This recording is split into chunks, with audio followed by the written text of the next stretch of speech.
Bem-vindos à Aldeia dos Vitoriosos. Nesse podcast, vamos explorar cada canto da arena e cada emoção que a trilogia de Jogos Vorazes nos traz. Eu sou o Alan e estou acompanhado de Vicky. Oiê! E Jessie. Oi! Que os jogos comecem e que a sorte esteja sempre ao seu favor. Ai, gente, honestamente, eu não notei quase nada sobre o capítulo em si. Já estou avisando de antemão. Sei, eu lendo o capítulo, assim, parece que não me saltou muitas coisas especificamente sobre a história aos olhos, mas pra compensar, eu fiz o que eu faço de melhor, que foi, tipo, dar uma nerdizada no negócio todo, e eu vou falar sobre muitos aspectos da Panem, de como o Panem chegou a ser o que era. Não, na verdade, não vou falar, eu vou perguntar muitas coisas e eu gostaria da opinião de vocês. Então, eu fui bem nerdzinha nesse episódio. Não vou estar falando tanto sobre Jogos Vorazes em si, mas eu trouxe muitas informações inúteis que vão agregar em nada na vida de vocês. Espero que gostem. Perfeita, perfeita. Assim que a gente gosta. Eu digo que eu pensei no mesmo, só que algumas anotações eu já não fiz pensando na geekizada que a Jessie já dá. Eu já pensei, tipo, ela vai falar disso aqui, ela vai falar das metáforas e das nuances que tem neste trecho de 3 frases. Eu conheço ela, então eu vou deixar você brilhar, porque eu tenho certeza aonde você vai falar. Espero não desapontar. Na hora que chegar esse ponto específico, se eu não falar nada, fala, aqui que eu achei que você ia falar, só pra eu saber. Agora eu fiquei curiosa. Eu tenho certeza. Vai vir aí. Katniss Everdeen está no trem a caminho da capital, acompanhada de Peeta Mellark, seu companheiro de distrito, e de seu mentor, Haymitch Abernathy. A luxuosa viagem impressiona Katniss, que nunca experimentou um conforto tão grande. Enquanto come uma refeição opulenta, ela reflete sobre as condições de pobreza em que vive no Distrito 12 e se sente desconfortável com tanto luxo. Então vamos lá, galera. Capítulo 4. Katniss começa a ter ali um pouquinho mais de contato com o mentor dela, né? Em uma situação assim que, como a gente já disse em outros episódios, você já tá nos Jogos Vorazes. Aí você se depara com um mentor que vai ajudar a salvar sua vida e você tem que tirar ele do vômito. Galera, não, pelo amor de Deus, né? Além de que o Peeta é quem toma a frente de dar um banho nele, que a Katniss tem uma repulsa total, assim, tipo, eu não vou ver esse homem pelado. Eu me recuso. Nossa, honestamente, eu também me recusaria. Poxa, você já vai morrer daqui 2-3 dias já. Ainda tem que passar por um negócio desse. Ele tá vomitado, ele tá bêbado, ele tá pelado. Eu não quero. Eu passo. Pois é, não, e aquela, enfim, a caracterização do Haymitch tá muito boa, porque acho que ele tem essa vibe meio que, tipo, eu não queria usar a palavra asquerosa, porque eu acho que parece muito pesada, mas ele tem uma vibe meio, tipo assim, de sujo, não sei. Sabe aquela cena do filme que ele põe o pé no peito do Peeta? A unha horrível. Aquela unha dele, sim, meu Deus do céu, a unha dele é horrível, é um negócio assim, ó, asqueroso. O Woody Harrelson, te amo, porém, aqui foi muito bem feita a caracterização. Era pra ficar com nojo, deu certo. Tipo, não tem essa cena do vômito, não tem toda essa questão do banho e tal, mas eu acho que o pezinho no peito do Peeta representou Traduziu tão bem. E eu acho que se a gente traçar um paralelo, se a gente for acompanhar meio que aquela questão da jornada do herói, né? Sempre tem um mentor. Eu acho muito legal que a Suzanne Collins, ela traz um literal mentor. O trabalho dele é mentorar. E que, diferente do pique Jornada do Herói, né? Que o mentor ele vai guiar o herói na jornada dele. Vai ter um momento ali que o mentor vai desaparecer, ou vai morrer, ou o que for. Pensando, né, na estrutura tradicional, tipo um Senhor dos Anéis, um Star Wars, um Harry Potter, uma coisa assim. Eu gosto muito que ela subverte essa expectativa de novo, porque ele é um mentor, mas ele não quer mentorar. E apesar de ele ter o título de mentor, ele não quer mentorar. E eu acho isso muito legal. E a partir desse momento também, a gente já começa a ponderar quantas crianças já não morreram por negligência dele, tanto de não procurar nenhum patrocinador ou não dar boas dicas, porque ele simplesmente já perdeu as esperanças. Eu imagino que não deva ser fácil, de fato, você reviver o seu trauma todo ano e ver crianças sendo jogadas na mesma situação que você foi jogado anos atrás. Então, é algo muito pesado. A gente sabe e entende o porquê dele ter os vícios dele e de se tornar essa pessoa que ele se tornou. Dito isso, ele é um mentor de merda. Sim, com certeza, com certeza. A Suzanne Collins traz alguns papéis mesmo, assim, dentro da história de Jogos Vorazes, para mim, muito interessantes. O papel do mentor, a simbologia do mentor ali dentro, para mim, ela é muito importante. A gente fala muito de fanficagem aqui, o Alan pode dar os seus 25 centavos aí, porque o Alan também é o fanfiqueiro, mas eu acho que do aspecto da mentoria, colocar os vitoriosos como mentores é uma ótima forma de manipulação. Sem entrar em spoilers, é uma ótima forma de você manter eles ali sob a sua vigilância. Você vai garantir que esses vitoriosos eles não vão desaparecer, que eles não vão fazer nada que seja contra o que a capital quer que faça. E ele é aquele lembrete anual para Panem, mas para os vitoriosos é aquele lembrete praticamente diário, porque a gente sabe que ele vive numa casa, ele é rico, né, como a Katniss menciona para Prim no capítulo passado, que talvez se elas ganharem, né, a Prim na verdade fala, se a gente ganhar a gente vai ser tão rico quanto o Haymitch, eles moram numa casa cedida pela capital, é um lembrete diário de que a gente te controla. Aonde eles moram, Jessie? Entre aspas, na aldeia dos vitoriosos. Eu acho que não foi citado ainda no livro, viu? Eu não sei se é citado no segundo livro, mas eu acho que até agora não foi citado que existe uma aldeia mesmo dos vitoriosos. Acho que ainda não. Me corrijam se eu estiver errada. Não citou, não. Eu gosto muito dessa figura do mentor justamente por isso, porque ele é aquela pessoa que ela tem esse lembrete diário de que, apesar de essa pessoa ter vencido os Jogos Vorazes, o trabalho dela não acabou. Ela vai continuar sempre sendo relembrada dia após dia, ano após ano disso, do que ela teve que passar, do que ela teve que fazer para vencer, que é um tema que depois a gente vai ver muito ser citado aqui na saga, do que é preciso ter para ser um vitorioso e do que isso te custa, né, como pessoa. Eu acho que é horrível pensar que, como eu acho que eu já citei aqui em outros episódios, no melhor dos cenários ele ainda volta para casa com uma criança morta. No melhor dos cenários. E a gente tem que parar para pensar que já são 23 anos, nesse ponto aqui é o 24º ano, são 23 anos que ele volta para casa com 2 crianças mortas. Uhum. Exatamente. Então, como eu sou muito da fanficagem, eu gosto muito de pensar que, em um primeiro momento, o Haymitch, ele tinha esperança. Ele achava que ele conseguiria ajudar pô, eu venci. Eu também era um dos que estava desacreditado, eu venci. Eu consigo ajudar alguém a vencer também. E pensar no que aconteceu durante esses 23 anos para deixar ele nesse ponto de que ele tá, literalmente, ele desistiu do papel de mentor, é muito triste, né? Pensar que o sistema da capital é muito bem desenhado para manter as pessoas onde elas estão, para manter o status quo, né? E a gente tem também que dar uma analisada em tudo que ele já viu e vivenciou por trás das câmeras, né? Então, assim, o que Haymitch Abernathy sabe nesse ponto que o fez desacreditar da vida, no papel da vida, porque ele é um homem, lá vem eu, né? Ele é um homem sem rumo, ele é um bêbado. E assim, ele perdeu a fé na vida dele, né? Então, a gente precisa ponderar também tudo que ele já viu, tudo que ele já viveu, mas ele é a referência que eles têm ali, ele é a salvação que eles têm. É o único vencedor do Distrito 12 que está vivo, e então é o único que se sabe, né, que se tem algum registro. Então, o que faremos com ele? O que ele pode fazer pela gente? Acaba que não muito. No fim das contas. Infelizmente. E acaba que esse papel de cuidar, neste momento em específico, o papel de cuidar se torna dos mentorados, né? Então, Katniss e Peeta têm que cuidar dele para que ele possa ajudar eles no futuro, quando eles estiverem lá dentro da arena. Então, eles têm essa iniciativa de vamos limpar ele, vamos botar ele para dormir. E nessas, a Katniss já começa com tá querendo ser o queridinho. Voltamos naquela discussão que a gente teve, né? De que a pessoa só tem valor se ela é útil pra outra, né, na cabeça da Katniss. Exato. E além também da Katniss se ver numa situação em que o próprio mentor dela, ela, na visão dela, na visão não, né? Porque ele realmente é incapaz naquele ponto ali.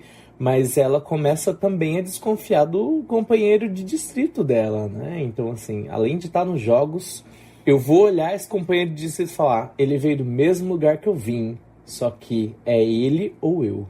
Essa desconfiança permanente que a Katniss tem em relação ao Peeta, eu acho que é muito interessante. Eu acho que a Suzanne Collins, ela consegue andar nessa linha muito bem para não ficar uma desconfiança extremamente ridícula ao ponto de, tipo assim, ela tá super analisando cada uma das atitudes do Peeta, ao mesmo tempo que ela tem essa lembrança do Peeta generoso, que ajudou ela 4, 5 anos atrás. Então eu acho que ela consegue andar muito bem nessa linha de deixar a gente mesmo desconfiado se de fato o Peeta está fazendo as coisas porque ele é gentil ou se ele está fazendo porque tem um interesse maior por trás disso. E a gente é lembrado o tempo todo pela própria Katniss que em algum momento ele vai ter que matá-la. Ou ela vai ter que matá-la. Só existe um. Então a gente é lembrado o tempo todo que eles, na partir do momento que eles pisarem naquela arena, eles vão ter que se enfrentar. E assim, que por mais que eu ache a Katniss muitas vezes uma chata, né? Amo de paixão. Ela é tudo pra mim, mas ela é chata, Deus, né, galera? Pedindo cancelamento de graça. Mas ele mentiu. A gata é taurina, eu entendo, entendeu? Eu também sou assim, desconfiadíssimo, mas... Enfim, só queria falar isso mesmo, que ela é chata. Mas é compreensível, né? Eu achei que ele ia chegar em algum ponto. Não, mentira, eu só esqueci. Mas eu lembro agora que... É compreensível ela ficar desconfiada também, né, galera? Olha a situação que você foi emitido ali. Eu também seria chata se eu tivesse passado por tudo que ela passou. Pelo amor de Deus. Aguentou muito e foi chata, não foi chata o suficiente. Eu sou chato igual e não passei por nada que ela passou. Mas o meu amigo Peeta Mellark também comeu o pão que o diabo amassou e tá aí sendo legal. O diabo, no caso, sendo a mãe dele. Exatamente. Porque ela é padeira, entendeu a piada? Essa é a primeira vez que a Katniss e o Peeta têm contato com muitas comidas que a gente leva como triviais. Um suco de laranja, um chocolate quente. Então, pensa nas condições que eles já viviam e o acesso que eles tinham era tão restrito à comida que coisas que nós... né, eu digo nós aqui do podcast, não vou dizer todo mundo que tá ouvindo, mas nós levamos como triviais. Um suco de laranja, a Katniss diz que tomou um suco de laranja uma vez, numa ocasião especial, que o pai dela comprou um suco de laranja e foi uau. Então, pensa ter isso na frente dela e pensa ter em abundância. Ela podia se empanturrar de comida o quanto ela quisesse, e eu até anotei aqui um negócio que ela falou. A mãe dela dizia que ela comia como se ela comia como se ela nunca mais fosse comida. E ela só fala, mas a gente só vê porque eu caço. Porque eu coloco nessa... Ela fala assim. Coloca ela no lugar dela, Katniss! Ai, gente, a Katniss é muito uma garota de 16 anos, gente. Muito, eu amo ela. Muito. Desculpa. I'm just a girl! Eu amo essa chata. Eu, como uma ex-garota de 16 anos, posso afirmar com certeza. Toda garota de 16 anos odeia a própria mãe. Sem motivo, tá? A Katniss com motivo ainda. Nossa senhora, Ela tem, tipo, quase todos os motivos do mundo. Sim, então assim, acho maravilhoso. Ela pode não ter sido uma mãe agressiva como a do Peeta, mas ela foi uma mãe tão negligente quanto. Olha, sobre essa parte, como eu falei que eu ia bem entrar na nerdice do negócio, agora vem já o primeiro surto aqui do episódio. Ela cita o negócio do café, que a mãe dela bebe café em raras ocasiões, e o café, eu lembro, não é necessariamente um spoiler, mas eu lembro de outras vezes em que ele é citado na saga como sendo algo raro, algo difícil de conseguir. E aí eu entrei no buraco de minhoca, na toca do coelho, na verdade não foi no buraco de minhoca, foi na toca do coelho, pesquisando sobre café nos Estados Unidos da América. Porque suponhamos que Panem é tudo que resta do mundo, que essa é a história que a capital conta. Eu, particularmente, não acredito muito nessa história, apesar que a gente nunca tem uma confirmação canônica de que, de fato, Panem existe como um país isolado e o resto do mundo tá ali vivendo normalmente, mas enfim. Desculpa te interromper, Mas quando a gente chegar na terceira temporada e a gente começar a falar de A Esperança, vocês vão começar a achar que eu sou hater. De tanta coisa Vai começar a criticar. de tanta coisa que eu tenho pra criticar. Mas tudo bem, continue. Essa é uma delas, não se sustenta. Eu acho Exato. que não se sustenta se for... Bom, vou chegar lá nesse ponto. Ó, café nos Estados Unidos da América no dia de hoje. A gente sabe que Panem fica localizado onde um dia foi os Estados Unidos da América, pega um pedaço ali do Canadá, pega um pedaço do México, mas principalmente nos Estados Unidos da América. O único lugar nos Estados Unidos da América que produz café, porque supondo que é só isso que existe, as coisas só são produzidas ali dentro de Panem, tarará. Os únicos lugares dos Estados Unidos que produzem café são o Havaí e Porto Rico. Ou seja, não são Estados Unidos. Aí eu vou entrar numa outra discussão aqui, que eu não vou nem brigar por isso, mas enfim... É só no Havaí e em Porto Rico que eles conseguem plantar e cultivar café, por ser uma coisa tropical. Eles não conseguem cultivar ali dentro do que eles chamam de mainland, que é tipo do continente, onde fica os Estados Unidos. É Estados Unidos continental, acho que é assim que eles chamam. Eles não conseguem cultivar café ali. Então, eu não gosto de ficar me apegando aos detalhes demais, porque eu acho que numa saga como Jogos Vorazes, se você ficar se apegando demais nos detalhes, a coisa toda desmorona, porque obviamente não faz sentido que exista só Panem no mundo. Não faz sentido que as coisas que eles consigam dividir um país em 12 distritos e que cada distrito produza exatamente uma coisa e eles consigam sustentar um país inteiro, ou mesmo que seja só a capital, com cada distrito produzindo uma coisa só. Mas, quando eu pego esses detalhes, mas eu pego eles por cima, eu gosto muito do fato de que a Suzanne Collins reconhece as limitações desse universo que ela criou.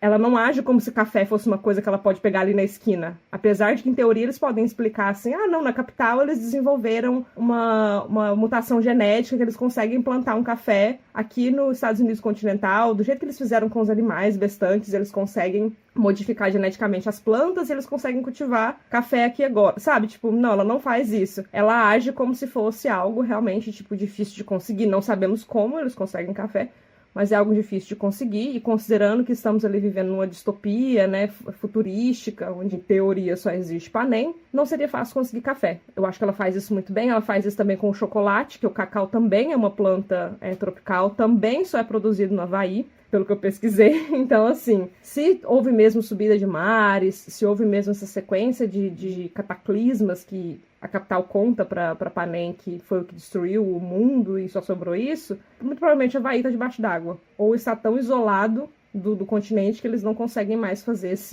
essa troca ou essa importação e exportação de produtos. Então eu gosto de pensar nesses detalhes, nessa questão da escassez que a Suzanne Collins traz para certos produtos que em teoria não conseguiriam ser produzidos ali nos Estados Unidos continental, porque não dá a sensação de que ela esquece, entre aspas, de que ela está colocando a Panem, o universo, né, de Panem, o universo dessa história de Jogos Vorazes, em uma distopia futurística, onde talvez não exista mais acesso a essas coisas. Uma coisa que é bem pequena, mas eu gostaria de citar também nesse momento aqui, é que não há menção nenhuma à religião em Jogos Vorazes. A gente comentou em alguns episódios anteriores sobre isso, mas não só não há menção à religião, como, por exemplo, também não existem termos religiosos em Jogos Vorazes. Até uma expressão que nós não usamos religiosamente, que é tipo, oh meu Deus, não existe em Jogos Vorazes. Em momento nenhum você vai ver nenhum personagem falar, oh meu Deus. Acho que Em Chamas, o Pita fala uma vez, ah meu Deus, mas nos livros em si não é citado Deus em momento nenhum. E por mais que hoje em dia não seja um termo religioso, do mesmo jeito que no Brasil a gente tem muito hábito de falar Nossa Senhora, ou se não falar nossa, que vem de Nossa Senhora, eu acho que é um detalhe muito bacana que ela traz para mostrar que Panem é totalmente destacada desse universo em que nós vivemos hoje, né? E um dos aspectos que eu fiquei mais chocado quando ela faz esse paralelo, né, ao descobrir que, nossa, um chocolate, o que é isso? Um chocolate quente? E pra gente, como a Vicky disse, é tão, né, dia a dia aqui, você facilmente consegue. E ela descreve a ceia, uma das principais ceias da vida que ela lembra, que foi peixe, que ela mesma pescou, e salada de dente de leão. Gente, quem de nós três aqui ia ver um prato de salada de dente de leão com peixe e pensar que era um banquete? É pra gente parar, e pensar mesmo assim, em que situação que esses personagens viviam nesse lugar. E como que um mentor desse distrito vai olhar para essas crianças e pensar, sim, eles têm chance, umas criaturas que têm 20 quilos a menos que o tributo menor de outro. É pra gente realmente começar a pensar. Sim, pensa que a Katniss mesmo, ela é magrela mesmo. Ela muitas vezes no livro ela vai citando que num corpo a corpo eu tô fodida. Mas que o Pita, ele já é mais corpulento justamente por ele ser da família dos padeiros. Então ele teve acesso à comida.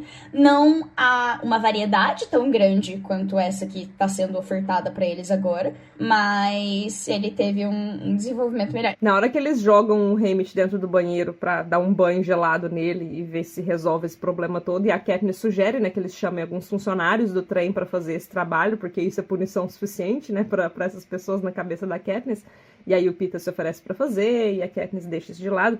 Eu achei muito interessante, de novo, também pegando muito aos detalhes aqui nesse episódio, mas eu achei muito interessante parar pra pensar sobre todas as pessoas que trabalham diretamente com os Jogos Vorazes. São pessoas que a gente não dá muita atenção numa primeira leitura. Eu acho que para todos nós três aqui, e para muitos dos ouvintes também, isso que já é uma releitura. Então eu acho muito legal pensar, tipo, o condutor do trem, sabe, os cozinheiros do trem. No futuro, em capítulos futuros, veremos que tem pessoas, né, específicas trabalhando ali, mas não são todas que são essas pessoas específicas que eu não vou citar aqui para não dar spoiler. Mas é muito, na verdade, é até um pouco bizarro pensar como que as pessoas não percebem o quanto a economia, no geral, da capital é dependente da continuação dos Jogos Vorazes. Porque isso a gente está falando dos trabalhadores diretos, que são os cozinheiros que trabalham no trem. A Katniss e o Pita estão ali em um trem, né? São 12 distritos, 12 trens que estão viajando, e cada trem tem essa mesma equipe, ou talvez trens de distritos melhores tenham equipes maiores, não sei. Fora isso, tem toda uma indústria em volta desses Jogos Vorazes, pessoas que trabalham nesses Jogos Vorazes diretamente. Isso a gente não vai nem citar os que trabalham indiretamente nos Jogos Vorazes. Eu tô falando de cidadãos da capital, tá? Não tô falando, por exemplo, do distrito que produz, sei lá, qual que é, Alan, que produz tecido? Distrito 8. Distrito 8, que produz tecido, por exemplo, e o tecido é usado para fazer as fantasias dos distritos, dos tributos. Não tô falando disso, tô falando de pessoas na capital que trabalham especificamente nos jogos. E como que isso talvez tenha sido um ponto de pressão, assim, na política da capital. De novo, estamos aqui implorando para a Suzanne Collins lançar um livro só sobre essa parte. Mas como que isso talvez tenha sido um ponto de pressão para que os jogos nunca acabem mesmo. Porque eu tenho para mim, realisticamente falando, que não é 100% dos cidadãos da capital que olham para os Jogos Vorazes e falam, nossa, que delícia, que maravilhoso, que perfeito. Mas eu tenho certeza que todos que algum dia falaram alguma coisa, não rebelde em si, mas alguma coisa, entre aspas, sensata, do tipo, galera, e se a gente parasse de colocar crianças se matando na televisão? A resposta óbvia e imediata talvez seria, mas e a economia? Como ela vai sobreviver? Eu sou cozinheiro dos jogos, como que eu vou sustentar a minha família? E eu trago aqui um paralelo até assustador com um evento muito recente que a gente teve, que foi a questão da pandemia, que foi gerido de forma diferente por vários países, que no Brasil foi gerido de forma péssima, justamente com esse argumento mas a economia, e a economia, e a economia, e muita gente sofreu e muita gente morreu em prol desse papo de precisamos salvar a economia, como se a economia por si só, ela sustentasse as pessoas, né? De que adianta você salvar a economia se não tem gente para usufruir dessa economia depois? Bom, eu deprimi todo mundo aqui agora nesse assunto. Vamos pro próximo tópico, galera!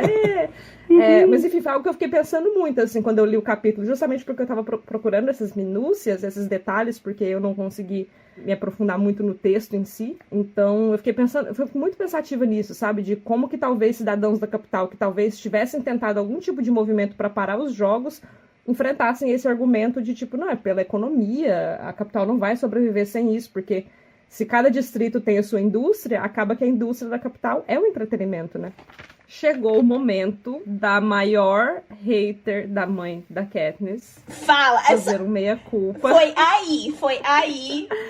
Olha, foi bem suspense, mas ela fazer um meia-culpa, na verdade, em relação à mãe da Katniss, porque eu brinco que eu sou a maior hater dela. Eu realmente Acho que, enfim, bom, não vou entrar nesse tópico aqui, porque é um meia-culpa, eu tenho que começar o meia-culpa reafirmando que eu odeio ela. Um meia-culpa em relação à mãe da Katniss é porque eu percebo, relendo, mais uma vez, né, relendo o livro, eu percebo como que a Katniss, ela tem esse, a gente falou que não tem religião, né, em Jogos Vorazes, mas ela tem o pai dela quase que no lugar de um santo mesmo. E eu digo santo no sentido de aquela pessoa, o guardião, o protetor, o cuidador, e aquele que não está exatamente ali presente fisicamente na vida dela. E justamente por ela ter o pai dela nesse lugar de santidade, ela ignora as coisas úteis que a mãe dela fez para a família, justamente porque no momento em que ela precisou, ela não viu essa utilidade ser usada. Então, ela sempre lembra do pai dela. Quando ela vai falar, por exemplo, do livro de plantas que o pai dela tinha, ela começa citando que era um livro de plantas que a mãe dela trouxe da época do Boticário, mas o pai dela acrescentou informações. Então, tipo assim, era um livro extremamente útil que a mãe dela trouxe. Era uma skill extremamente útil que a mãe dela traz para a mesa, né? De forma, assim, simbólica, se dizer. Plantas medicinais e de curar doenças. Só que aí o pai dela, ele traz algo a mais, ele acrescenta, né? Então, para Katniss, isso é o que importa. Ele acrescentou sobre plantas comestíveis. Ele acrescentou sobre... Então, o pai dela, ele fica mesmo nessa figura de santidade. E justamente por causa das circunstâncias do que aconteceu, por causa da forma que a mãe dela reagiu à perda do pai, a Katniss não vê a utilidade do que a mãe dela traz para a mesa. Quantas vezes não foi essa skill da mãe delas que salvou a família? A Katniss não cita, mas muito provavelmente as duas ficaram doentes quando eram crianças e foi a mãe delas que salvou elas, a família. Mas porque no momento crucial para Katniss, a mãe dela abandonou, ela não vê mais essa utilidade na mãe. Tudo que ela vê da mãe, ela vê em relação ao pai. Então, tipo, minha mãe tem habilidades medicinais, que inclusive a Katniss cita que foram essas habilidades medicinais que a mãe dela usou para sair da depressão, que ela não põe nome de depressão, mas a gente tá chamando de depressão aqui. Foram essas habilidades essa tristeza profunda, que hoje a gente chama de depressão. Foi a mãe dela que saiu dessa tristeza profunda por conta própria, usando essas habilidades medicinais que ela tinha. A Katniss meio que ignora isso em prol de lembrar que foi o pai dela que adicionou essas informações úteis no livro de ervas da família. Então, pra mim, é meio que tipo um meia-culpa da minha parte aqui de entender que, sim, a mãe delas foi útil pra família até certo ponto. Acho que ela abandonou as meninas, sim, num momento muito crucial da história, que se de fato não fosse a Katniss, e talvez de fato se não fosse até o Peeta mesmo, a família Everdeen não estaria, né, aqui nesse momento da história. Mas ela traz algo útil, né, pra mesa, que é essa questão das plantas medicinais. Eu tenho certeza que muitas vezes até o pai da Katniss foi salvo por essas habilidades medicinais da mãe da Katniss, mas não são citadas e a Katniss não vê elas com esse mesmo carinho que ela vê essa lembrança do pai dela. Uma curiosidade sobre a Jessie é que a gente não se seguia ainda. E aí eu fiz um vídeo falando sobre a relação da Katniss e da mãe dela. E aí, simplesmente, depois que a gente começou a se seguir, destacou o comentário dela. Mas a gente não se seguia, a gente não era amiga. Eu fiz um vídeo falando da relação da Katniss com a mãe dela. E o comentário da Jessie era: não consigo passar pano pra mãe da Katniss. Eu pensando nesse comentário que eu fiz, eu não lembro disso. Falei, é um meia-culpa, mas eu já começo o meia-culpa lembrando, olha, gente, eu ainda odeio ela, tá? É só um adendo aqui, é só uma observação. Mas elas têm essa relação ferida, né? Elas têm essa coisa que ela tem medo de morrer sem resolver com a mãe dela, e ela sabe. Então, ela sabe que ela tem essa noção de que ela vai partir e ela não vai resolver isso com a mãe dela. E ela se sente culpada por ter berrado com a mãe dela no último contato que elas têm. Mas falar, mas pelo menos eu falei que amava. Exato! Então, assim... Mas é uma observação, desculpa, sobre justamente essa frase, porque eu não participei do último episódio, mas eu li o capítulo antes de ler esse pra, né, me situar e pra lembrar de algumas coisas. Ela fala, né, eu amo vocês duas. Eu não cheguei a conferir esse pedaço, mas agora que você me falou, eu lembrei disso. Eu não cheguei a conferir esse pedaço na versão em inglês, mas eu imagino que ela fala I love you, ponto, que pode ser tanto eu amo você quanto eu amo vocês, né, que ela tá falando com a Prima ali. E aí depois ela fala, I love you both, que é tipo, eu amo vocês duas, tá? Pra, tipo, garantir que, tipo, eu tô falando que eu amo você, pra não ficar ambíguo, né? Eu não vou olhar nos seus olhos e dizer que te amo, mas tá aí, ó, te amo. Mas joguei no ar, tá aqui, ó. Pegou. E depois disso ela ainda volta naquela espiral de puta merda, minha mãe vai ficar aérea de novo. E aí ela fica meio, será que ela vai se controlar? Será que a gente vai seguir firme? Será que se eu morrer, a Prim vai ter como viver? E nesse momento eu acho que é uma dúvida que corrói ela, porque ela não vai ter essa informação. Talvez ela nunca mais saiba o que aconteceu no Distrito 12 depois que ela saiu, né? Porque não tem como um tributo ter qualquer informação na situação, né? Eu acho que talvez do ponto de vista da Katniss, uma coisa que ela não menciona, mas eu no lugar dela eu pensaria é tipo, pô, mesmo se a minha mãe sumir, agora pelo menos tem o Gale. Eu acho que o Gale jamais deixaria a Prim passar fome. O problema é que se de fato a mãe da Katniss, é tão ruim que ela não tem nome, né? A gente fala mãe da Katniss, pai da Katniss. Se de fato a mãe da Katniss cair na depressão de novo, não vai ter a Katniss pra fingir que elas estão bem. Porque elas iam ser mandadas pro lar da comunidade, né? Um orfanato, algo do tipo. Então talvez sem a Katniss lá, se ela cair nessa depressão, por mais que o Gale ajude ela com comida, ela só tem 12 anos. Talvez ela não consiga se manter apresentável o suficiente pra fingir que a família tá bem, pra ela não ter que ser levada pro lar da comunidade, que a Katniss cita que é um lar, que é um lugar onde acontecem abusos físicos, abusos emocionais. Por mais que talvez haja essa esperança de cuidado ainda da parte do Gale, que é um cuidado prático, né, tipo de ter comida, de ter, né, coisas lá, talvez a manutenção da boa aparência e da saúde mental não aconteça sem, pelo menos, a mãe dela estar lá e não ter caído nessa depressão de novo. Nessa hora que ela lembra todo o rolê, de como que foi encontrar o Dente de Leão, a gente já citou aqui, né, a salada do Dente de Leão.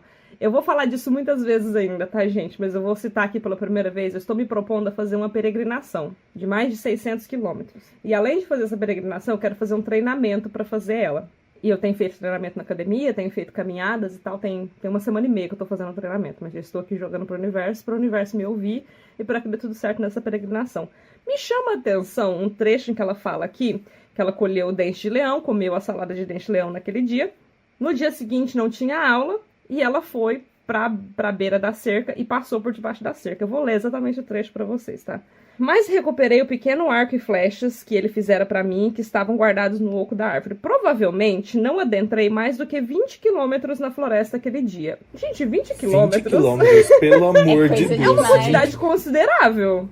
Eu falo como pessoa que tá fazendo esse treinamento e tal. Eu coloco às vezes na esteira ali pra ficar justamente por ser um treinamento para peregrinação, que é um negócio que você não tem que chegar lá rápido, você tem que chegar. A gente não faz na velocidade máxima possível, a gente faz uma velocidade confortável pra gente ficar bastante tempo andando nessa velocidade. Então eu coloco ali velocidade 5 km por hora. 5 km por hora.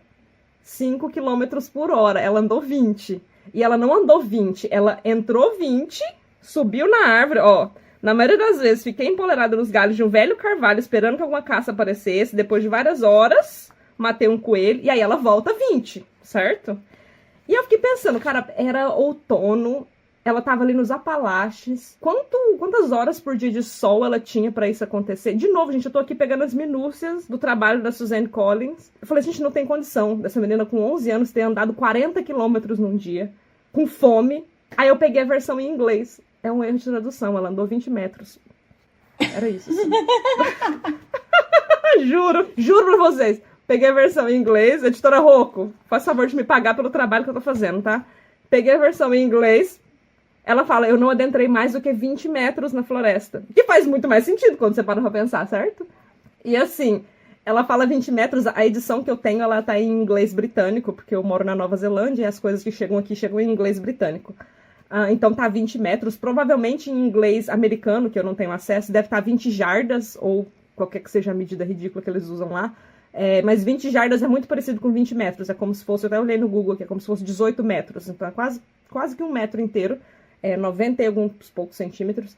Muito provavelmente tá 20 jardas, mais a tradução em português. E eu ainda fui além, tá? Porque eu ganhei o livro da Editora Rocco. Obrigada, Editora Rocco, depois de criticar a Editora Rocco. Obrigada, Editora Rocco, por ter me mandado o box do livro. Eu tô usando o livro novo, que a editora Hulk me mandou, mas eu fui conferir na primeira edição dos Jogos Vorazes, porque eu também tenho a primeira edição dos Jogos Vorazes em português do Brasil.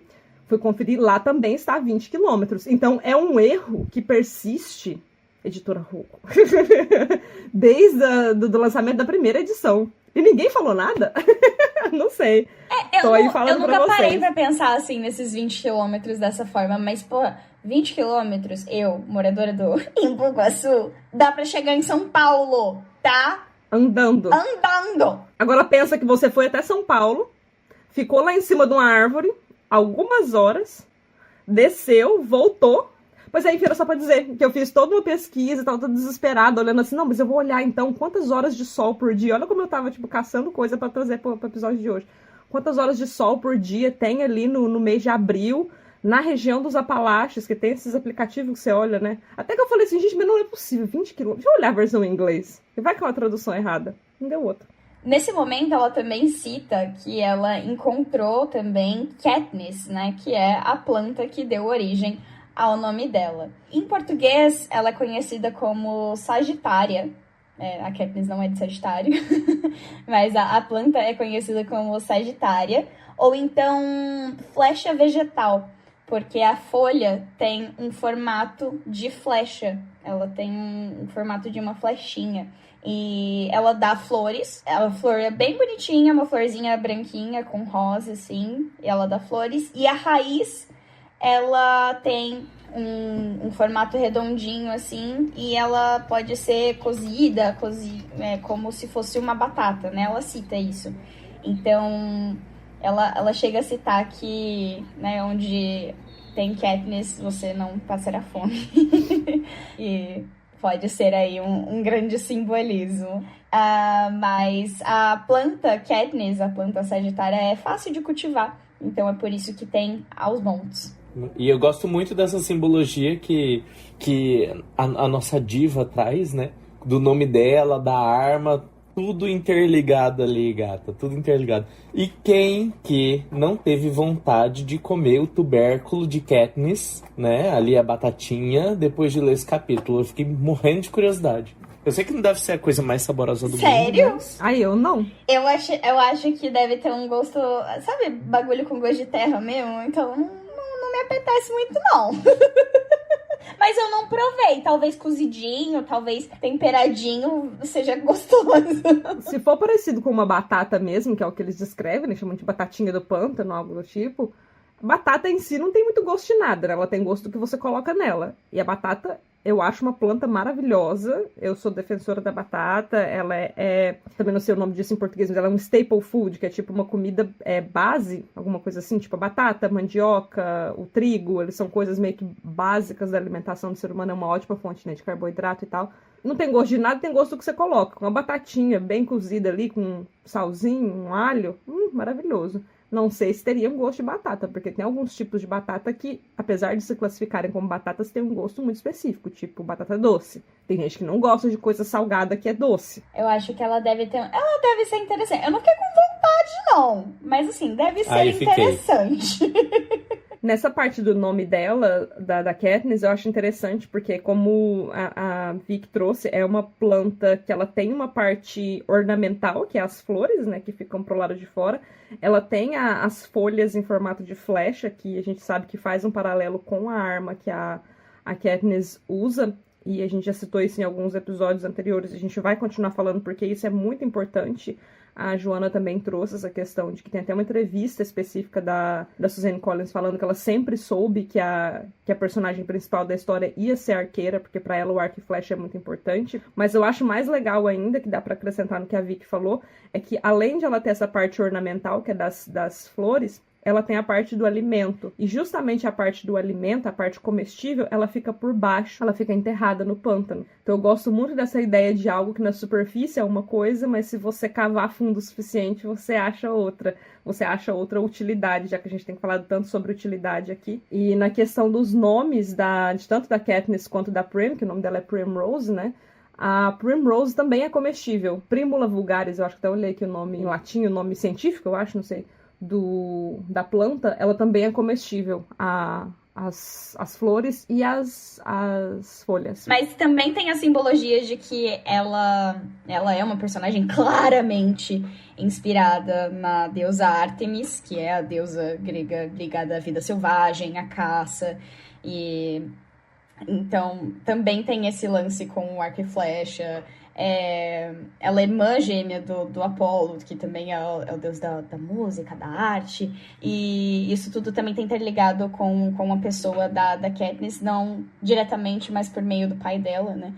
Então tem paralelos muito legais, assim, na construção da personagem. Eu gosto tanto da Suzanne Collins.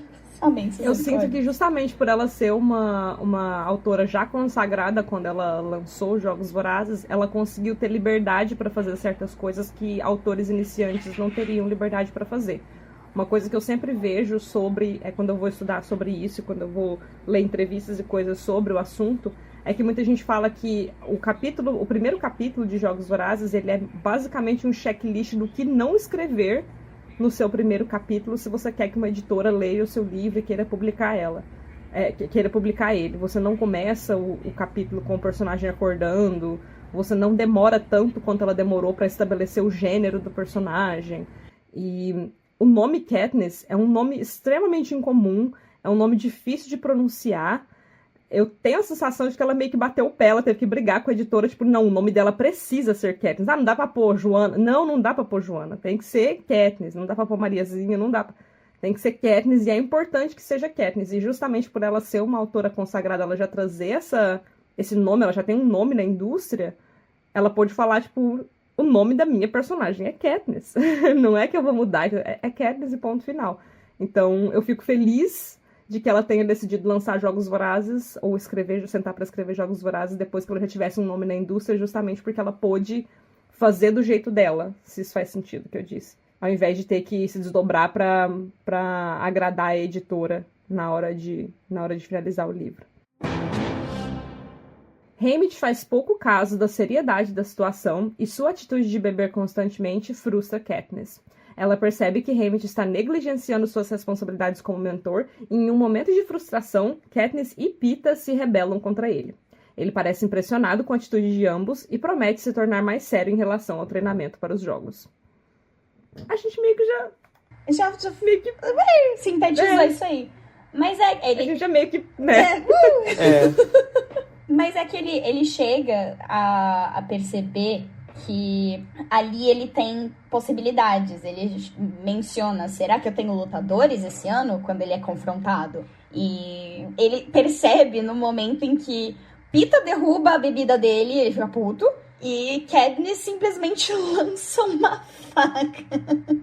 E aí ele fica tipo, tem potencial, olha! E ele começa dando alguns pitacos que tipo, deixa isso aí, porque ele revida no Peeta, né?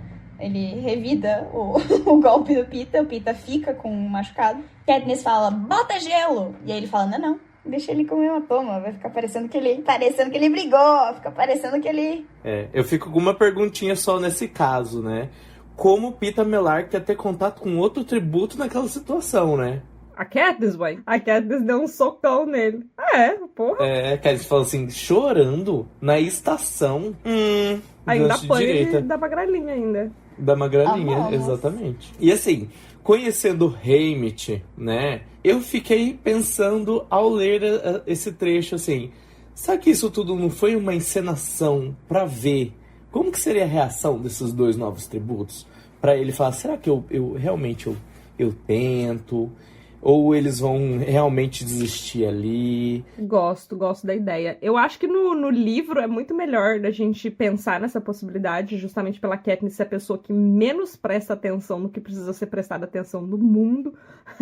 Então não fica exatamente claro se é uma encenação ou não. No livro, no filme fica claro que não é meio que uma encenação, né? Que ele tá querendo tomar um café da manhã dele ali.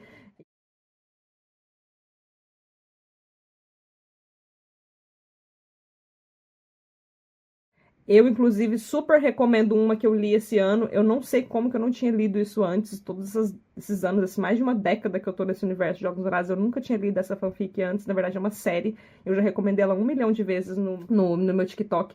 Mas vou recomendar aqui no podcast também. Depois a gente pode colocar lá nas redes sociais o nome escrito na tela para ficar mais fácil de procurar. Mas é uma série que se chama The End of the World. É de um autor ou autora, não sei, chamado Fern Witty. E essa pessoa escreveu, basicamente, tipo, a história de Jogos Vorazes desde que o Haymitch foi sorteado. Não, na verdade, nem desde que ele foi sorteado. Começa na data em que eles anunciam o segundo massacre quaternário, que eles anunciam qual vai ser a regra. A história começa ali e ela vai até depois de A Esperança. Então é uma série, acho que de nove fanfics diferentes. Elas estão organizadas em ordem cronológica. Você pode ler só uma ou todas. Eu li todas desesperadamente. E fala muito sobre essa parte essa fanfic explora muito essa ausência de informação sobre como que o Haymitch foi mentorado, se ele foi mentorado nos jogos dele, porque a gente sabe que existiu um vencedor anterior ao Haymitch, mas a gente não sabe se na época em que o Haymitch estava jogando, ele foi sorteado para os Jogos Vorazes, esse vencedor estava vivo ou não, se ele participou ativamente ou não. Fala sobre como o Haymitch navegou o papel de mentor dele na história. É muito interessante. A gente sabe que tem uma prequel chamada Cantiga dos Pássaros da Serpentes, que provavelmente a gente vai ler depois de terminar a trilogia. A gente vai discutir aqui no podcast depois de terminar a trilogia. Mas essa série de fanfics, ela foi lançada antes de Cantiga dos Pássaros da Serpentes. Então a gente tem muita informação canônica de Cantiga dos Pássaros da Serpentes que é meio que desmentida nessa fanfic, justamente porque a fanfic foi escrita antes. Então eu acho que foi brilhantemente feito. Eu super recomendo, porque quando ele fala isso de será que eu tenho um par de lutadores esse ano? Eu sempre penso, tipo, em todas as outras vezes em que ele viu um par de lutadores, ou ele viu pelo menos um dos dois como pessoas que tinham chance, ele se deixou ficar animado com isso, ele se esforçou só pra ver o pior acontecer. E talvez por isso, justamente por todas as outras vezes em que ele se animou, em que ele achou que ia dar certo, em que ele se esforçou, e isso não resultou em nada, ele se tornou essa pessoa que a gente vê aqui, mentorando a Katniss e o Peeta, que é essa pessoa que praticamente desistiu de tudo. Ele meio que percebe que aqui ele tem, né, uma gema nas mãos, 2 gemas na mão, né, e ele pode fazer algo com isso, mas talvez no fundo da cabeça dele ele tá relembrando de todas as outras vezes em que ele se deixou empolgar, que ele se esforçou, que ele de fato mentorou as crianças, e isso não resultou em nada. Como eu disse, acho o papel de mentor extremamente trágico e belo, acho que tem beleza nessa tragédia também. E acho que é fantástico da Suzanne Collins colocar esses contrapontos, assim, dele não ser essa pessoa sedenta por mentorar, porque pra ele é algo muito dolorido de fazer. Até a própria Katniss diz, né, que alguns de nossos tributos eram fortes o suficiente para ter uma sobrevida. Ela nem tem uma esperança de que eles vencessem. Mas assim, eles poderiam ter sobrevivido mais tempo nos jogos, né? E ela continua, mas raramente conseguimos patrocinadores e grande parte do motivo é o Haymitch. Uma coisa que eu acho muito interessante da adaptação do filme, por ele não ser na perspectiva da Katniss, a gente ganha também o Haymitch buscando patrocinadores, o que eu acho muito legal. Tipo, de verdade, assim, uma das coisas que a gente mais ganha nessa adaptação são os POVs fora da Katniss, né? Então, eu vou falar muito disso, tipo, ao longo do podcast, vocês vão me ver, porque essa eu acho que é a coisa mais legal que a gente tem, porque acaba complementando uma obra com a outra. Assino embaixo. Eu com certeza apoiaria se vocês todos topassem um episódio especial só sobre o filme, porque acho que todos nós, como preciosistas desse trabalho, a gente tem críticas, mas a gente tem muitos elogios a fazer também. Eu acho que, assim como a Vicky falou, esse é um deles. Ver esses personagens interagindo fora de situações que a gente não veria, porque a Katniss não tá presente. Eu acho que principalmente não sei se eu posso falar aqui, o presidente de Panem. Tem muitas cenas interessantes com o presidente de Panem, e tem muitas cenas interessantes do Haymitch fazendo o trabalho dele de mentor, e de como que de como que tudo que tá acontecendo na história é percebido pelas pessoas em volta da Katniss, não só pela Katniss. Acho que é um dos grandes trunfos do filme mesmo. É que vocês falaram, né, tipo, que eu sou da fanfic e tal, não sei o quê. Eu sou o Miguel O'Hara do Spider-Verse, sabe? Isso não tá no cânone! Isso não tá no cânone!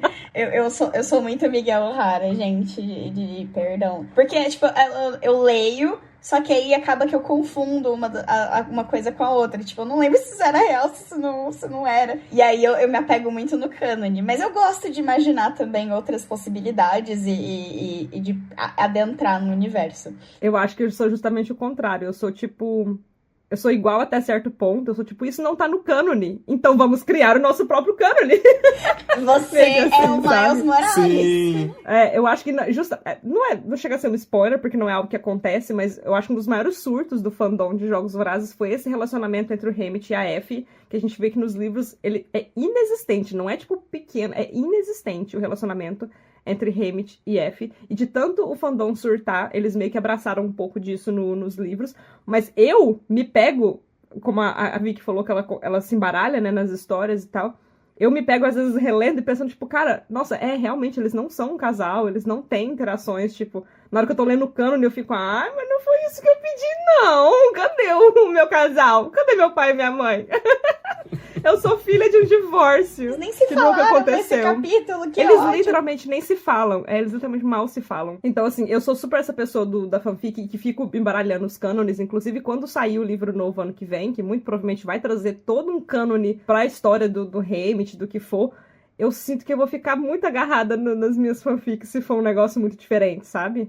Principalmente nessa do fim do mundo, que eu acho que essa do The End of the World, ela é feita de forma tão perfeita que eu justamente fui lá no perfil do autor, da autora, verificar se a fanfic ainda estava lá, quando foi anunciado que teria o livro Sunrise on the Reaping, porque existe muito isso, né, de autores escreverem fanfics sob pseudônimos e ninguém sabe, mas a fanfic ainda tá lá, então não foi a Suzanne Collins que escreveu, infelizmente. Ou talvez foi ela que escreveu, sim, é um AU que ela colocou lá. Juro, gente, a escrita é muito parecida com o que... É muito condizente com o que talvez estaria em um livro se a Suzanne Collins tivesse escrito livros sobre esses assuntos que são abordados lá na fanfic.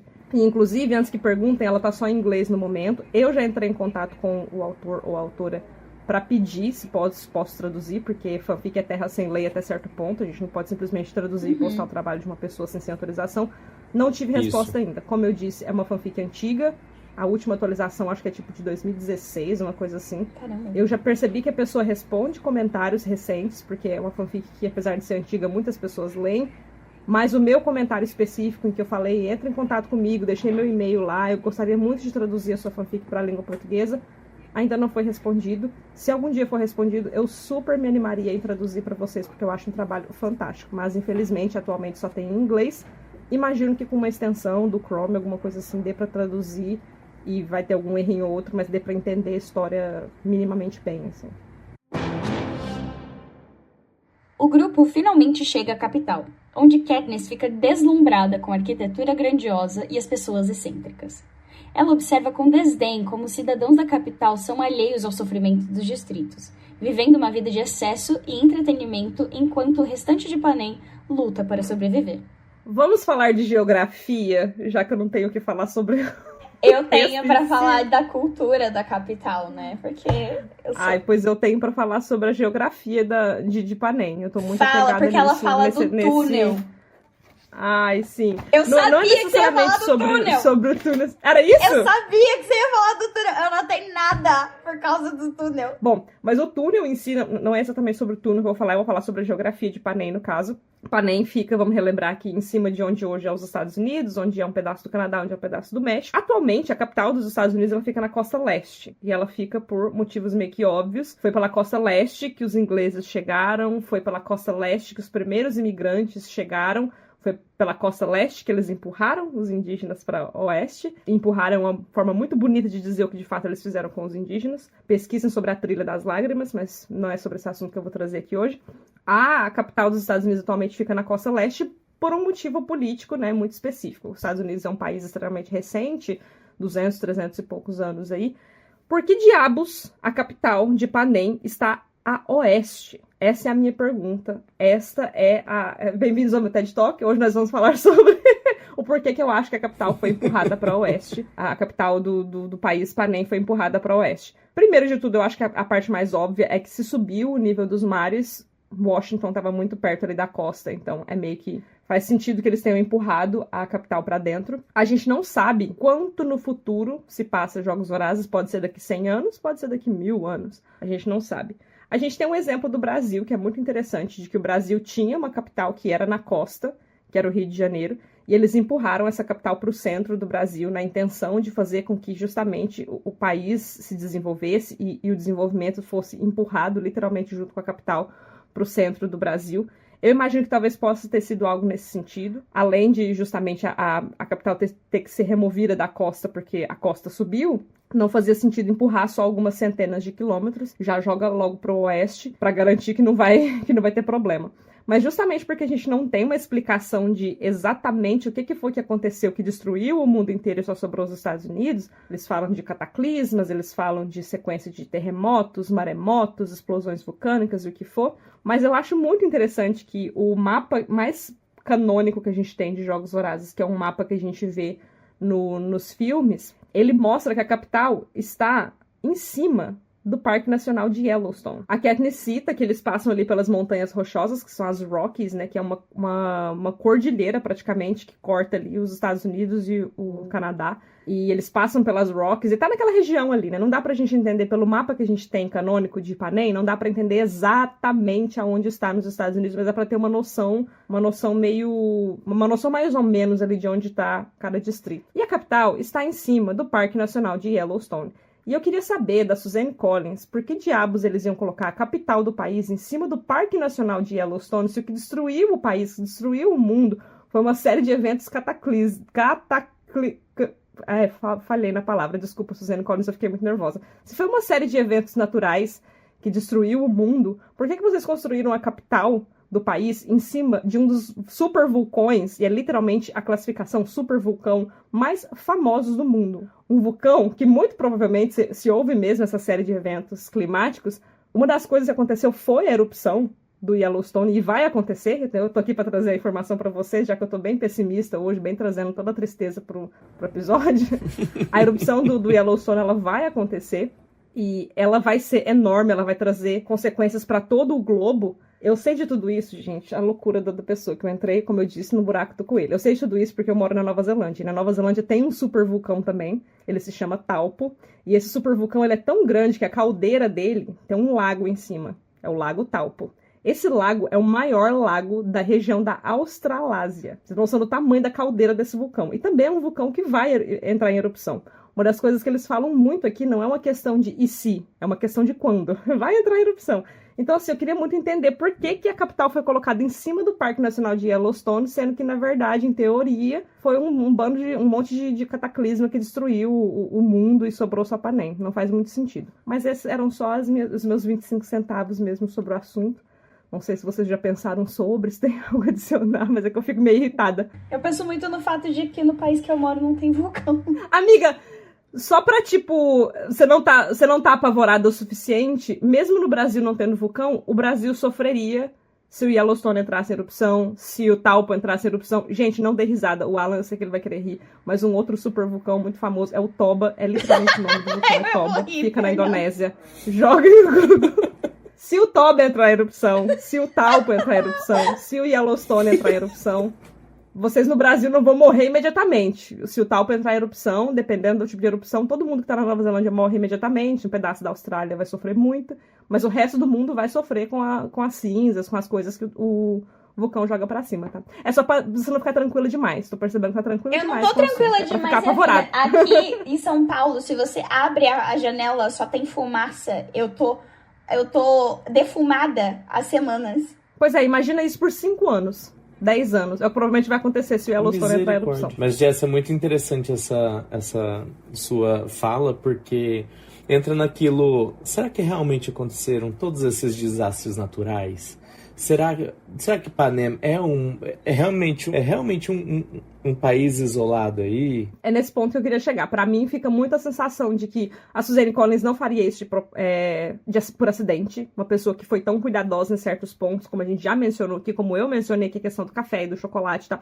Uma pessoa que foi tão minuciosa em certos pontos, colocar a capital em cima do parque de Yellowstone, sabe? Sendo que foram eventos climáticos que que geraram a queda do que eram os Estados Unidos da América. Mas acho que fica aí para uma parte de fanficagem, talvez a gente pode continuar a discussão lá nos spoilers, porque eu tenho uma coisa a falar sobre isso, mas mais com spoiler mesmo. Mas aí fica aí uma informação aí para vocês. Caso vocês não conheçam, caso vocês queiram ficar apavorados, pesquisem sobre o supervulcão de Yellowstone, pesquisem sobre o supervulcão de Taupo.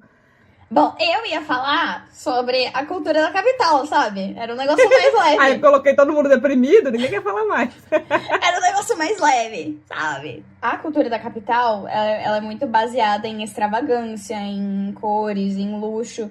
E nisso a gente precisa trazer o passado da capital também. Então eu acho que pra fazer algum sentido, isso ia precisar trazer a cantiga. E aí não vai rolar. Mas quero falar aqui, antes da gente entrar nos spoilers, que nessa parte a Katniss começa a notar o Peeta como alguém que também tá lutando pela própria vida, tá? Ela fica tipo, ele quer sobreviver, ele tá sendo simpático, ele que é patrocinador, olha ele. Ela bota na cabeça dela que, sim, ele também tem que lutar pela vida dele. E ela já percebeu que a arma dele vai ser o carisma. É isso. Sim, uma coisa que ela não tem, né? Isso. Eu acho que a percepção... A Katniss perceber que é algo que ela não tem, primeiro de tudo, Alan foi cirúrgico, é algo que ela não tem. Ela tava muito se apoiando no fato de que, não, eu vou tentar porque a Prim pediu pra eu tentar, mas eu sei que eu não vou conseguir. Ela tá ali, a gente fala nesse capítulo mesmo, ela tá pensando, nossa, eu vou morrer sem resolver com a minha mãe o que eu tinha que resolver. Apesar de que ela prometeu pra Prim que ela ia tentar, ela não acredita de fato que ela vai conseguir. Mas se ela for de fato tentar, ela percebe que ela tem uma arma, que, nossa, eu sei caçar, eu sei arco e flecha, eu sei tudo isso, e de repente ela percebe que talvez essa não seja a arma mais útil nos jogos. Que talvez ela tá vendo o Peeta como indefeso porque ele é filho do padeiro, e o máximo que ele faz é levantar uns sacos de farinha pesados, mas ele talvez tenha uma arma que ela não tem e que ela não vai conseguir adquirir com tanta facilidade quanto um arco. Por exemplo, ela pode perceber que talvez fazer um arco e flecha do zero na arena seja mais fácil do que conseguir ser carismática. E isso é um tema que a gente vai ver ao longo de toda a história de Jogos Vorazes, né? Que a Katniss, ela não tem esse carisma que vem com tanta facilidade pro Peeta. Acho muito importante pontuar mesmo. Vicky, obrigada por relembrar essa parte pra gente. E eu gosto muito porque nesse momento ela consegue perceber uma fraqueza que ela tem e ela quer redirecionar essa raiva pra ele. De tipo, você tem uma coisa que eu não tenho. Nossa, eu tô me sentindo muito segura. Vou te odiar. Vou te odiar porque você tem isso aí que eu não tenho. Exato, e ela fica nesse momento dela onde ela acha que ele faz pra minar ela, pra acabar ofuscando ela, e sendo que ele tá ali fazendo dele também. Que é todo o direito dele, tentar salvar a vida do gato, né? Pelo amor de Deus, Katniss. Chata. Encerramos aqui a discussão sem spoilers do capítulo 4 de Jogos Vorazes.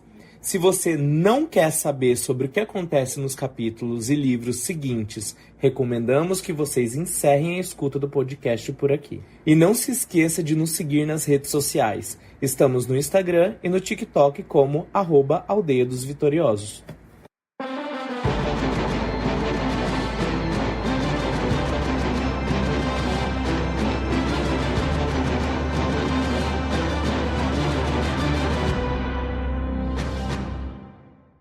Agora vamos acrescentar ao que já discutimos aqui, aspectos futuros da trilogia Jogos Vorazes.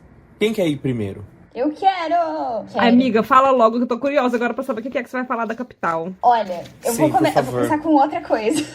Eu vou começar com a Katniss, a planta, que é referenciada no vestido de Lucy Greybeard no filme. Não é algo que a Suzanne Collins escreveu, não é algo que ela planejou. Foram os figurinistas que brilharam mesmo, mas o corset de Lucy Gray tem florzinhas de prímulas e de sagitárias.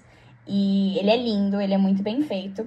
Como eu falei pra vocês já várias e várias vezes, como estilista, Suzanne Collins é ótima escritora. Todas as descrições de vestimentas que ela faz são horrorosas. O vestido de arco-íris da Lucy Gray me parece horrendo. Mas no filme foi um trabalho muito bem feito. Eu achei ele muito bonito e muito característico da personagem mesmo. Ele passa exatamente o que ele deveria passar pra gente. E ainda tem essa referência de duas plantas que descobri agora, que a primoa também é comestível. Então, são duas plantas ali que são úteis também, além de só bonitas. Sim, e faz todo sentido, né? Porque acho que às vezes quando as pessoas veem essa menção que você falou, elas ficam tipo, estão forçando, porque a Prim, porque a Katniss... Gente, o nome da Prim e da Katniss é Prim e Katniss porque muito provavelmente eram plantas extremamente abundantes no Distrito 12. Então faz todo sentido que no bordado de um vestido alguém coloque prímulas e sagitárias, porque são plantas abundantes. Do mesmo jeito que talvez poderia ter também dente de leão. Não, estão forçando a conexão com a Katniss. Amigo. Gente, eles moram num cercadinho, eles só conhecem aquilo. Dá pra ver no aspecto dos nomes dessas pessoas, né? Que você consegue, só pelo nome absurdo de alguém, por exemplo, Glimmer. Você sabe que é do Distrito 1. Porque eles só vivem naquele cercadinho, eles só sabem que a capital mostra pra eles. Então, é muito limitado nomes e enfim, todo um dicionário pra literalmente eles. O pão. Os irmãos dele chamam brioche e croissant. Então, eu concordo muito com o que você diz, assim. Não é uma coisa forçada, é super entendível esses elementos nesses pontos da história. Mas em A Cantiga dos Pássaros e das Serpentes, a gente nota que a Katniss é uma planta de consumo muito comum no distrito. Então, as pessoas já têm ela no imaginário popular. Então, não é um negócio tipo, forçou a barra só pra falar o nome da personagem. É o nome de uma planta. Ela tem nome de planta. É tipo você falar, porque a minha tia Margarida, porra... É o nome de uma planta. Né? Vamos começar com o que era a capital. Bem-vindos ao meu TED Talk, tá, galera? A capital, antigamente, ela tinha pouquíssimos recursos, porque ela tinha acabado de ganhar essa guerra. E mal e mal ela ganhou, porque ela ainda sofria ataques rebeldes frequentes. Então, ali, a gente tinha muita gente que perdeu dinheiro, que perdeu condição de vida, teve que mudar o padrão de vida. Snow sendo claramente uma dessas pessoas. E o que a gente percebe quando esse tipo de coisa acontece é que as pessoas se vestem com o que elas podem ter e com o que elas acham que vai ser versátil e durável. Tudo tem que ser versátil e durável, porque você não sabe quantos anos você vai precisar manter aquilo e você não sabe em quantas ocasiões você vai precisar usar aquilo. E os recursos são muito poucos. Então, a gente vê pela camisa de botões de tessera que a Tigris monta pro Snow, era uma camisa que ele já tinha que estava toda lascada e ela reformou para ele. Então, upcycling, esses tipos de coisa eram algo muito em alta. Não era bem visto, até porque ser rico ainda era algo importante, mas era algo necessário, era algo que ainda pairava pela cultura da capital. E quando a gente tem a capital dos anos de Katniss Everdeen, nós já temos uma capital extremamente luxuosa, extremamente abundante. E nisso eles imprimem também em seu visual, em sua vestimenta, que eles podem ser extravagantes e que eles vão ostentar tudo isso. Nisso, a gente tem looks que vão ser usados uma vez só, porque eles são tão diferentes e tão brilhantes e tão vibrantes e tão... que eles vão ser usados uma vez só e vão ser descartados. A gente tem cabelos e perucas que demandam muita manutenção, demandam muito dinheiro. A gente tem, como a gente citou lá no primeiro episódio, as pessoas têm condição de fazer tratamento nos dentes, às vezes colocar uma lente, às vezes fazer uma modificação corporal. As pessoas podem ter tatuagens, que também não deve ser algo barato. Então, a gente percebe que a estética da capital e a cultura da capital, a cultura de consumo vem crescendo cada vez mais porque eles precisam mostrar, e não é porque eles apenas querem, é porque eles precisam mostrar o quão diferentes eles são e o quão acima daquilo tudo eles estão. Então, o quanto, tipo, olha como eu posso gastar em bobagem. Olha aqui que eu gastei no meu barbeiro fazendo uma barba com curvas. Sim, olha a minha cor nova de pele, porque a gente tem que lembrar que eles mudam a cor da pele. Olha a minha modificação corporal, eu virei um tigre. Então, as pessoas, elas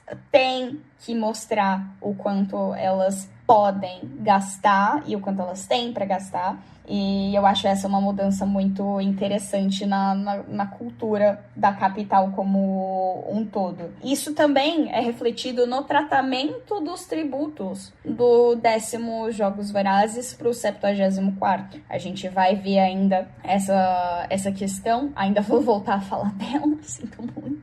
Mas o tratamento dos tributos nos 10º Jogos Vorazes era tipo, olha, se sobreviver, vá à arena.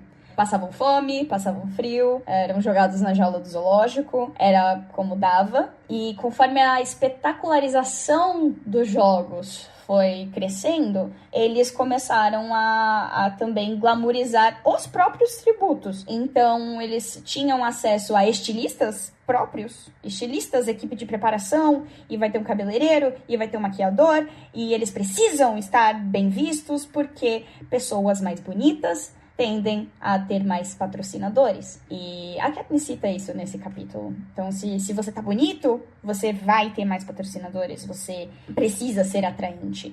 E esse é algo que ela se preocupa, porque ela sabe que ela não é uma pessoa muito atraente. No filme, você me colocar a Jennifer Lawrence como alguém não atraente, você tá brincando com a minha cara. E são muitas camadas, né? E são muitas coisas. E a gente para pra pensar. Vem muita informação na minha cabeça aqui, mas vamos desde a sua primeira fala. Nessa sociedade em que eles têm tudo, em que eles não precisam se preocupar com o básico. Claro que na capital a gente já vê que tem sim uma distinção de classe social, né? A gente sabe que nem todo mundo é rico, nem todo mundo tem o poder aquisitivo como os personagens principais que a gente tem contato ali, com a visão limitada da Katniss. Mas eles usam desses símbolos de diferenciação física mesmo, às vezes para ter contato em certos ambientes, com certas pessoas, né? Porque, gente, o que faz uma pessoa se modificar ao ponto dela se tornar um felino, dela mudar o tom de pele dela para verde-oliva? Então, assim,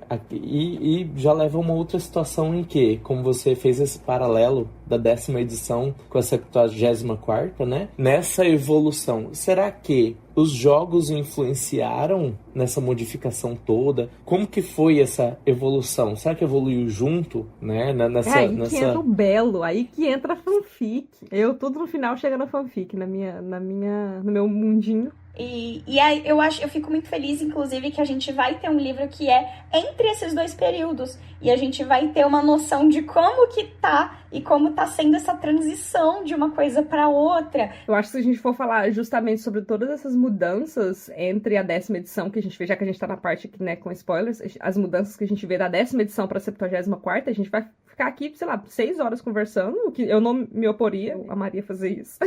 Mas gostaria também que o João e a Joana acrescentassem a discussão. Pra mim, só assim, pra meio que comentar sobre o que a Vicky comentou, a sensação que eu fico ao final de Cantiga dos Pássaros, também é uma boa oportunidade de falar pra vocês aqui, caso não saibam, os ouvintes, eu só li o Cantiga uma vez, e eu vou me obrigar a reler ele para esse podcast quando o momento chegar, mas eu me recuso a ler mais de uma vez os pensamentos daquele nojento.